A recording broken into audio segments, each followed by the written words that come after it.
Buenos días, mi nombre es César Alejandro Torres Treviño, del grupo 284 de la materia de tópicos en biotecnología molecular, impartida por el doctor Irán Rodríguez Sánchez.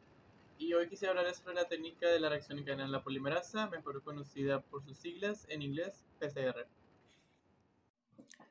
La reacción en cadena de la polimerasa, mejor conocida como PCR, es un procedimiento de laboratorio diseñado para generar múltiples copias de una específica porción de DNA a partir de una muestra que contiene cantidades diminutas de dicho material genético. Este método amplifica dicho fragmento del DNA con el fin de posibilitar su detección. En ocasiones, la PCR se emplea para identificar cambios particulares en un gen o cromosoma, lo cual facilita la detección y diagnóstico de condiciones genéticas o enfermedades como el cáncer. Asimismo, se utiliza para identificar fragmentos de DNA de ciertas bacterias, virus u organismos microscópicos con el propósito de diagnosticar infecciones. Además, la PCR es conocida también como reacción en cadena de la polimerasa. La técnica de la PCR se basa en la capacidad innata de las DNA polimerasas para replicar las hebras del DNA. Se emplean ciclos de temperatura alternas, altas y bajas, para separar las hebras recién formadas entre sí después de cada fase de replicación. Posteriormente se permite que esas hebras del DNA se vuelvan a unir, facilitando así su duplicación en sucesivas ocasiones. La reacción en cadena de la polimerasa fue perfeccionada por Kary Mullis, quien trabajaba para la Cetus Corporation en California durante la década de 1980.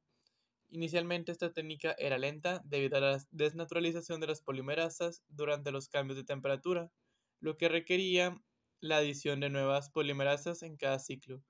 Para superar ese problema, se utilizan DNA polimerasas termoestables extraídas de microorganismos adaptados a temperaturas elevadas, lo cual impide la desnaturalización inmediata de dichas enzimas durante las fases de desnaturalización del DNA a altas temperaturas como 95 grados centígrados. Para la realización de la técnica de la PCR requiere los siguientes elementos: 4 DNTPs, que esos son sustratos esenciales para la polimerización del nuevo DNA durante el proceso; cebadores o iniciadores, que son oligonucleótidos que complementan cada una de las dos hebras del DNA. Esos cebadores de longitud, generalmente entre 6 y 40 nucleótidos, permiten que la polimerasa inicie la reacción. Se sitúan enfrentados a una distancia apropiada, definiendo así la región del DNA que se va a amplificar. También se ocupa iones divalentes.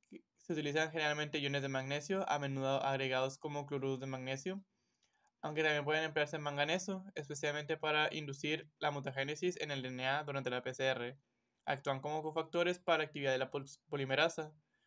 Los iones monovalentes, como el potasio, que también actúan como cofactores para la polimerasa. La solución buffer, que mantiene el pH adecuado para el funcionamiento óptimo de la DNA polimerasa.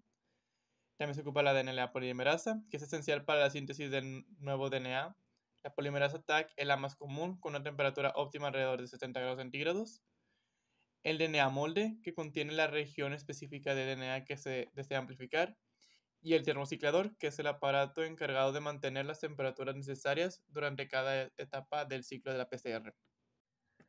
Los componentes esenciales para llevar a cabo una reacción de PCR se combinan en un tubo junto con los cofactores necesarios para la enzima y luego se someten a ciclos repetidos de calentamiento y enfriamiento, lo que posibilita la síntesis del DNA. Los pasos fundamentales de la PCR son los siguientes. El primero es la desnaturalización, que se realiza a 96 grados centígrados. En esa fase, la reacción se calienta significativamente para separar y desnaturalizar las cadenas de DNA, proporcionando así moldes de cadena sencilla para el paso siguiente, que es el templado, que se realiza a una temperatura de entre 55 y 65 grados centígrados. La reacción se enfría para permitir que los cebadores se unan a sus secuencias complementarias en el bol del DNA de cadena sencilla. Por último, el tercer paso es la extensión, que se realiza a 72 grados centígrados, y aquí la temperatura de la reacción se eleva para que la TAC polimerasa extienda los cebadores y sintetice nuevas cadenas del DNA. Esos pasos cíclicos de desnaturalización, templado y extensión se repiten en varias rondas, lo que resulta en la amplificación selectiva de la región específica del DNA que se está investigando. Este proceso de PCR permite obtener múltiples copias de la secuencia de interés de manera eficiente y precisa. La PCR desempeña un papel crucial en diversos laboratorios de investigación y encuentra aplicaciones prácticas en campos como la medicina forense, pruebas genéticas y diagnósticas. Por ejemplo, se utiliza para amplificar genes asociados con trastornos genéticos a partir del DNA de los pacientes, incluyendo el DNA fetal en pruebas prenatales. Además, la prueba PCR se emplea en la detección de DNA de bacterias o virus en el cuerpo de un paciente. Si el patógeno está presente, es posible amplificar regiones específicas de su DNA a partir de una muestra de sangre o tejido. Estas aplicaciones demuestran la versatilidad y la utilidad de la PCR en la investigación y en el ámbito clínico, contribuyendo significativamente al diagnóstico y comprensión de enfermedades genéticas e infecciosas.